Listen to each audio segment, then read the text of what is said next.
আসসালামু আলাইকুম। দেশ বিদেশ টিভি থেকে হুসেন বলছি। আমার চ্যানেলে সবাইকে স্বাগত। ডক্টর ইউনূস নির্বাচন নিয়ে গতকাল সোমবার যে বক্তব্য দিয়েছেন তাতে কেউ সমালোচনা করছেন, কেউ এটাকে ওয়েলকাম করছেন। কিন্তু তার যে বক্তব্য তাতে কিছু যদি ও কিন্তু আছে, এবং এই যদিও কিন্তুতে ইউনূস সাহেব আটকে রাখলেন সবাইকে। এখন বিএনপি অনেক দিন, আওয়ামী লীগ সরকারের পতনের পর থেকে, ডক্টর ইউনূস সরকার প্রতিষ্ঠার পর থেকে তারা দাবি জানিয়ে আসছিল যে নির্বাচনী রোড ম্যাপ ঘোষণার জন্য। কিন্তু সরকারের কেউ কেউ কথা বলছেন, ডক্টর ইউনূস সেটা কনফার্ম করে কিছুই বলছিলেন না। মধ্যখানে সেনাপ্রধান বলছিলেন যে 18 মাসের মধ্যে নির্বাচন হতে পারে। আবার উপদেষ্টা আসিফ নজরুল সাহেব বলছিলেন 2025-এর দিকে, শেষের দিকে হতে পারে। গতকাল ডক্টর ইউনূস সাহেব বললেন যে 2025-এর শেষে হতে পারে, অথবা 2016-র শুরুর দিকে। আবার তার কথায় যদি আছে, কিন্তু আছে। এখন এটা কি রকম? তিনি কি বলছেন এটা একটু শুনি।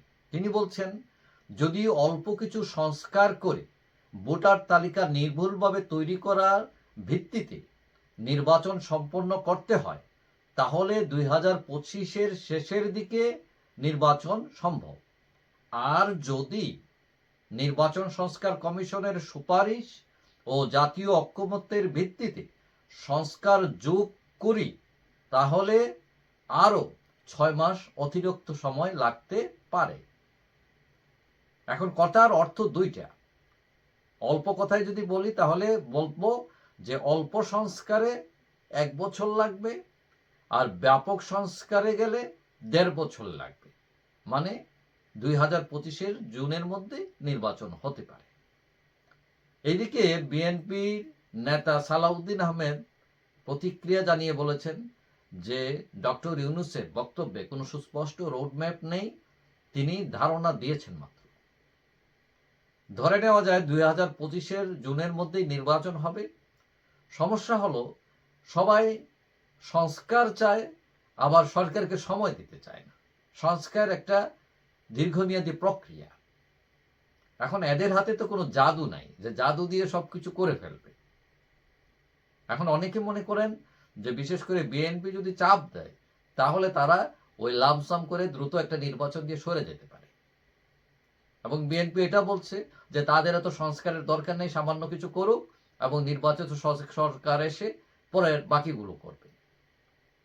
এখন অনেকেই মনে করেন যে বিএনপির এই যে কথাবার্তা বলছে, আসলে এই সরকার যদি না করে পরবর্তী সরকার এসে সংস্কার করবে, মানে এটার সম্ভাবনা খুবই কম।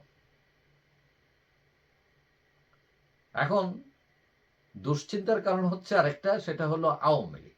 আওয়ামী লীগ নির্বাচনে আসবে কি আসবে না, এলে কি হবে, না হলে কি হবে, এইগুলো নিয়ে ক্যালকুলেশন চলছে। এটা নিয়ে কেউ কথা বলছে না। ছাত্ররা বলছে যে বিচারের পর আওয়ামী লীগ আসতে পারবে।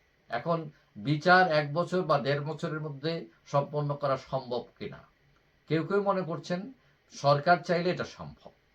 এবং আমরা একটা তারাও দেখতে পাচ্ছি যে আন্তর্জাতিক অপরাধ ট্রাইব্যুনাল সেখানে 1 মাস সময় বেঁধে দিয়েছেন, যে তদন্তের করার মধ্যে, মানে 1 মাসের মধ্যে রিপোর্ট দিতে হবে। তো এটা হচ্ছে একটা তাড়াহুড়ো আছে সেখানে। অর্থাৎ আওয়ামী লীগের নেতাদেরকে ফাঁসি, জেল এগুলোতে ঝুলিয়ে আওয়ামী লীগকে অনেকটা দুর্বল পর্যায়ে করে তারা আসুক, তাদের বক্তব্য অনুযায়ী এরা হলো অপরাধী, অপরাধীরা আসতে পারবে না, এরা হত্যা, গুম, খুন এগুলোর সাথে জড়িত। এখন আওয়ামী লীগ নিয়ে, আবার বিএনপি নিয়ে, ছাত্র নিয়ে সরকার একটু মাইন্ডকার চিপায় আছে। এরা এদিকে চাপ দেয়, আবার আওয়ামী লীগকে বাদও দেওয়া যাচ্ছে না, রাখাও যাচ্ছে না, এরকম একটা অবস্থা। এখন সরকার কোন দিকে সামলাবে, এটা একটা প্রশ্ন। এখন ধারণা করা হচ্ছে যে আগামীতে যে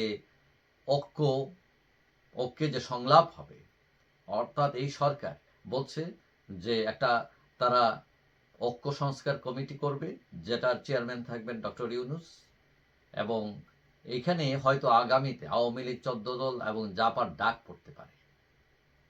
এবং আমরা ইতিমধ্যে দেখেছি আওয়ামী লীগ আস্তে আস্তে তার অ্যাক্টিভিটি শুরু করে দিয়েছে এবং বিদেশেও তার অ্যাক্টিভিটি আছে, বিভিন্ন সভা সমাবেশও তারা করেছে এবং মাঝে মধ্যে সোশ্যাল মিডিয়ায় এসে বক্তৃতা বিবৃতিও দিচ্ছে তারা। তো সুতরাং অবস্থা আস্তে আস্তে পাল্টাচ্ছে, তবে নির্বাচন কখন হবে এইটার ফাইনাল রোড ম্যাপ কিন্তু এখনো চূড়ান্ত নয়। যাই হোক, সবাই ভালো থাকবেন, আশা করি দেখা হবে অন্য কোনো ভিডিওতে ইনশাআল্লাহ। আল্লাহ হাফেজ।